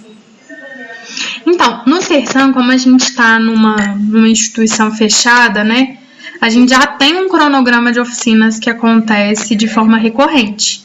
Então, todos os dias previsto naquele calendário tem aquela oficina X. Então, tem de alongamento, tem de pintura, de literatura, escrita, meditação, culinária. Então, são já oficinas programadas. Eu acho que a diferença, assim, quando a gente fala do consultório de rua, é porque estamos na rua, às vezes várias intercorrências não permitem, mas quando a gente fala de uma instituição fechada, é possível planejar isso de uma melhor forma, né? Então, eu vejo assim, que as oficinas do Sersan é muito voltado para aquilo que os usuários pedem mesmo. Então, no Sersan acontecem assembleias, né, dos usuários toda semana, e toda semana eles pedem, né, assim, a oficina X não está funcionando. Eles têm essa devolutiva para a gente, e que é mais fácil da gente organizar as oficinas de acordo com aquilo que eles desejam, de acordo com aquilo que eles acham que vai ser interessante. E eu vejo, assim, que a arte, né, ali no pátio da PD, da Permanência Dia, ela dissolve muita coisa. Então, rodas de conversa, aquilo vai dando uma forma para os usuários compreenderem o serviço, compreenderem o tratamento, de forma que isso não sobrecarrega, por exemplo, quem está no plantão no dia. Às vezes o usuário está angustiado e a gente propõe uma roda de conversa, tanto para eles entenderem que às vezes as questões deles, que eles acham que são individuais, na verdade um coletivo de questões, né? Que aí você está falando do uso prejudicial, do uso de substâncias, e às vezes muito chateados com recaídas, com usos muito intensos de final de semana, por exemplo. Então, que a gente percebe que isso dá uma diluída, assim, para eles entenderem que essas questões não são individuais, né? Que quando você traz isso para o coletivo, isso dá um lugar, isso, eu não estou sozinho nisso. Então, isso dá uma apaziguada, de certa forma. E isso dizendo das rodas de conversa, né? E da arte, o tanto que isso localiza o sujeito que às vezes está num momento tão difícil e tão piorado, um lugar no mundo, assim. Igual tem um caso muito interessante que a gente está acompanhando lá agora, que é de um usuário que construiu a sua própria exposição de poesias que ele foi fazendo. E o tanto que receber elogios de outros usuários, de profissionais, dele ver a exposição dele lá exposta no serviço, o tanto que isso dá um lugar para o tratamento também, né? Das vezes dele se identificando com isso e produzindo mais. Às vezes são coisas que eles gostam, por exemplo, a oficina de música. Eu acho que cada oficina tem muito o seu lugar, assim, não só para apaziguar, para dizer, para produzir, né? Mas também tem usuários que não participam. Eu acho que é interessante também a gente pensar que não tem que ser essa produtividade, né? Eles não podem ficar ociosos de jeito nenhum, mas a gente tem ofertas para que eles possam escolher se eles querem participar ou não. Né? Acho que essa questão da escolha é muito importante, assim, para a gente permear aquilo que a gente oferta, aquilo que a gente oferta como cuidado, como tratamento, o que às vezes no consultório de rua não é tão possível, né? Assim, muitos relatos de demandas sociais mesmo que a gente não tinha resposta. Tipo, eu só queria uma casa para eu dormir e você sai com essa frase latejando na sua cabeça porque você não pode dar uma casa para esse usuário dormir, assim. Então, acho que a diferença, assim, né, pensando no consultório de rua, é essa questão das oportunidades, da gente ofertar, né, que não é não existe isso muito quando a gente está na rua. A gente tem as ofertas, mas são ainda ofertas por um momento, né? E aí, quando a gente vai pensar em ofertas básicas de demandas sociais que estão a todo momento aí permeando Sersan, consultório de rua, né? Porque a gente está trabalhando com população vulnerável, a gente fica meio que sem resposta mesmo, assim, algo para nos instigar, algo para às vezes deixar angustiado, porque às vezes a gente não vai ter resposta para isso no momento. Então, não sei se eu te respondi, Mari, mas acho que é isso, assim. Acho que o consultório de rua nos coloca muitos desafios do ponto de vista das ofertas, sabe? Porque a partir da conversa, a partir do vínculo, vão surgindo muitas coisas. E coisas que, pra gente, assim, são muito simples, mas que a gente não tem muito para onde ir, né? O próprio abrigo é uma oferta que muitas vezes a gente faz, mas que eles falam, eu prefiro dormir na rua pelas condições de oferta, né? A questão da alimentação, nossa, vou ter que andar, porque aí não pode dar pular no ônibus, não tem vale, para ir comer todo dia no restaurante popular lá do centro, você pensar se a gente tivesse, por exemplo, atendendo um usuário da Oeste, né? No Barreiro ainda tem um restaurante popular. Então, são ofertas, assim, básicas, que às vezes a gente não tem como dar resposta, mas que a gente vai tentando construir. Então, aí com a política de assistência, com a política de cultura, né? Aí acho que com a saúde mesmo, saúde mental. Às vezes com o Sersan isso é muito possível. Então, às vezes a gente pega esse ponto do uso prejudicial e faz esse acolhimento no Sersan, para que ele minimamente, né, através do tratamento, tenha acesso a demandas muito básicas de alimentação, de banho. E eu acho que a gente vai tentando, assim, com o que a gente tem, ofertar o melhor, né? Mas que ainda na nossa visão, assim, que eu vejo hoje, assim, desse tempo que eu passei lá, ainda é muito pouco para eles e que poderia, né, ter mais, assim. E aí, dizendo da política pública mesmo. Carol, tá me escutando direitinho? Tô. Ok. A Laura Werneck, no YouTube, fez um comentário que eu acho que toca num ponto muito importante. Então, eu vou ler aqui o comentário dela. Fiquei pensando em como seria a abordagem do consultório de rua voltado para o público infantil e adolescente em situação de rua. Se puder falar um pouco, Carol. Ótimo. É uma realidade mais da equipe Centro-Sul. Na equipe onde eu atuava, não tinha muitos casos de crianças e adolescentes, apesar de às vezes surgirem algumas demandas de busca ativa, eu mesma nunca fiz nenhum atendimento. Mas, de fato, é uma realidade que existe, né? Assim, existem vários adolescentes, e aí isso vai mudando de acordo com cada regional, a droga de prevalência. Então, por exemplo, os adolescentes da Centro-Sul, tem uma figura muito emblemática, que é o Júlio Fessor, que trabalhava com esses adolescentes numa lógica da arte, mas também da redução de danos, que eram muitos usuários de thinner. Então a gente tinha que fazer orientações de tipo assim, quando você for usar thinner, tem que usar sentado, porque se usar em pé vai ficar tonto, vai bater a cabeça, isso pode causar morte, como aconteceu de vários adolescentes. Né? Então, às vezes, quando a gente fala assim da redução de danos, é isso mesmo, pegar literalmente a palavra, o que eu posso fazer para reduzir o dano nesse momento, assim, que um dano, nesse momento, às vezes pode custar a vida desses sujeitos, né? São coisas, às vezes, muito básicas que a gente precisa de pensar. E o cuidado com esses adolescentes, e aí eu acho que envolvem outras políticas, né?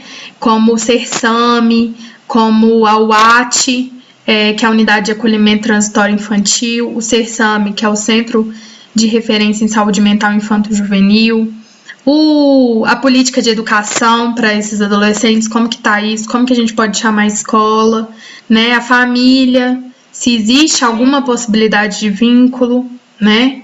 Eu acho que quando a gente fala de criança e adolescente é um pouco mais complicado, porque de certa forma ainda é um sujeito em desenvolvimento que já está passando por tudo isso que a rua traz, né? E quais são os efeitos disso para essa criança, para esse adolescente? Então, o que a gente consegue perceber é de ir fazendo, né? Assim, na minha percepção, é de ir fortalecendo essa rede de cuidados mesmo, que a todo momento, assim, a gente precisa de fortalecer para os adultos, mas quando a gente fala de crianças, está em uma situação ainda mais vulnerável, né? Então, como fortalecer essa rede? E aí eu acho que é de chamando as políticas, a de educação, a de saúde, a de assistência também, tentar o fortalecimento dessa família, né? No caso, como já está em situação de rua, já tem aí um rompimento de vínculos. Então, acho que é Laura, né, que perguntou? Isso, Laura. Eu acho que a saída é a gente fortalecer essa rede, assim, para entender melhor o que esse adolescente está procurando na rua, o que faz ele sair, por exemplo, ou de casa, como que tá essa casa, porque às vezes a gente vai pensar que a droga é o problema, mas a droga é a única coisa boa da vida desse menino, que ele entende como boa, né? O refúgio dele para sair dessa realidade, para suspender essa realidade que tá tão difícil para ele.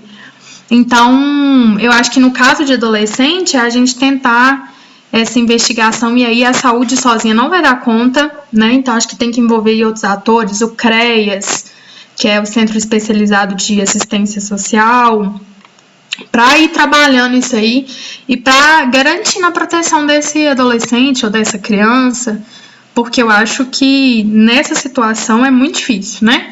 Assim, da gente pensar em soluções a curto prazo, né? Geralmente são adolescentes que vêm de violação aí desde criança, desde de muito novinho, né? Então, é um pouco difícil. Tem mais alguma pergunta, Ana? Por enquanto, não. Tá. Então, eu vou passar as imagens. Ah, não, as imagens eu já passei. Eu vou tentar passar o vídeo. Fica tranquilo, Carol. Se der qualquer coisa, a gente te chama de novo. Já tô aqui. Vai dar certo. Eu vou clicar em... Vou passar esse da Casa dos Artistas primeiro. Vocês estão vendo? Sim. Vamos ver se vocês... Carol, a gente tá ainda na transmissão do YouTube. Ah, tá, é mesmo. Então, você prefere acha que, porque a gente tinha combinado antes, né, assim, a questão do vídeo, você acha que a gente passa, que a gente faz um momento de encerramento do YouTube, o que você acha que pode funcionar? Eu acho que se talvez tiver mais perguntas no YouTube, deixa eu só parar minha tela. Se tiver mais perguntas, né, eu acho que assim, da minha fala, eu queria mostrar essas fotos mesmo, falar um pouco da pandemia, dessa questão do território, da arte, da circulação da cidade. Acho que a gente já foi passando por todos esses temas aí com as perguntas, com as explicações, né, falar um pouco da rotina, do serviço. Eu não sei se deu para ficar claro, assim, né, essa questão da rotina, de como que a gente constrói isso, do serviço ofertado. Acho que eu falei de tudo, assim, que eu queria, que eu acho que é essencial para a gente entender o consultório. E aí, acho que daria, assim, se não tiver nenhuma pergunta, né, nenhuma dúvida de lá, que a gente possa, talvez, encerrar. Se tiver alguma daqui também, gente... Se tiver alguma daqui, né, assim, acho que é importante, porque às vezes dá pra gente ir conversando aí. Eu queria fazer uma pergunta, então. Vai lá, Juju.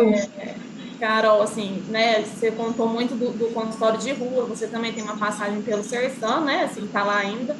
Então, né, assim, pegando o gancho do 18 de maio, eu queria que você falasse, assim, o que você acha mesmo da rede como um todo, assim, o trabalho da rede, né, a rede substitutiva, assim, você enquanto trabalhadora mesmo. Que pergunta difícil, Ju. Nossa, mãe, muito difícil. Mas vamos lá, né? Eu acho que são passagens muito diferentes, né? São serviços muito diferentes que eu acho que não tem nem como comparar. Acho que o consultório de rua, quando eu trouxe aquela música, acho que ele me ensinou muito isso, assim, do tanto que a gente não sabe nada, né? Do tanto que a gente não sabe fazer, do tanto que a gente precisa apenas de escutar os usuários, assim, precisa de apenas de saber escutar mais, de profissionais que às vezes não têm essa formação que a gente fica buscando na academia, mas que sabem tanto, e esse saber popular mesmo, do tanto que se ensina pra gente. Então, sobre o consultório de rua, eu acho que é um equipamento, assim, muito potente, muito mesmo, mas que devido às ofertas, devido ao próprio funcionamento, assim, da política de Belo Horizonte, eu acho que da política nacional, com esse momento que a gente vem vivendo, né, assim, de sucateamento, de várias políticas, de vários benefícios, né, o tanto que isso tá difícil pra gente que tá lá na ponta, o tanto que a gente tá vivenciando aí e vendo a miséria, a fome, a violência, né, e que às vezes a gente não tem solução, você vai e volta com essa angústia para casa, né, acho que isso é adoecedor para o trabalhador, de certa forma, né, então, acho que tudo que a gente vem vivendo na política nacional, e que querendo ou não afeta a política municipal, isso adoece o trabalhador, não tem jeito, assim, não tem como eu me eximir, assim, de ficar angustiada com uma pessoa, por exemplo, que me pede comida e eu não sei para onde ir, fala que tá passando fome, né? E aí dizendo mais pro Sersan, assim, das consultas de ambulatório, que a gente vê que cada vez a população tá mais vulnerável, tá com menos recursos financeiros de sobrevivência mesmo, e o que intensifica o uso de substâncias, né? Você pensar assim, o tanto que às vezes o trabalho organiza, o tanto que às vezes ter coisas básicas organiza. Se a gente fosse pensar assim, da gente estar desempregado, sem dinheiro, sem nada, é claro que você vai surtar. Né? Esses dias eu acolhi um caso assim, que o cara virou pra mim e falou, surtei porque é isso, assim. Mas eu falei, até eu surtaria, né? Então, você pensar assim, do tanto que às vezes ter o básico é motivo de organizar e é motivo dessa pessoa estar com o mínimo de sobrevivência, né, que a gente está dizendo. E eu acho que o consultório de rua, assim, ensina muito isso pra gente, sabe, que às vezes a gente não sabe nada mesmo, que não adianta a gente chegar com respostas prontas, tipo, vou te encaminhar para x e x lugares, sem ouvir esse usuário, sem ouvir o que ele está nos dizendo. E eu acho que no Sersan, assim, é uma tem vezes, né, assim, eu acho que principalmente nesses momentos que a política está vivendo todas essas questões, assim, a nível nacional, eu acho que tem momentos que a gente adoece mesmo, assim, enquanto trabalhador, por essa falta de soluções também.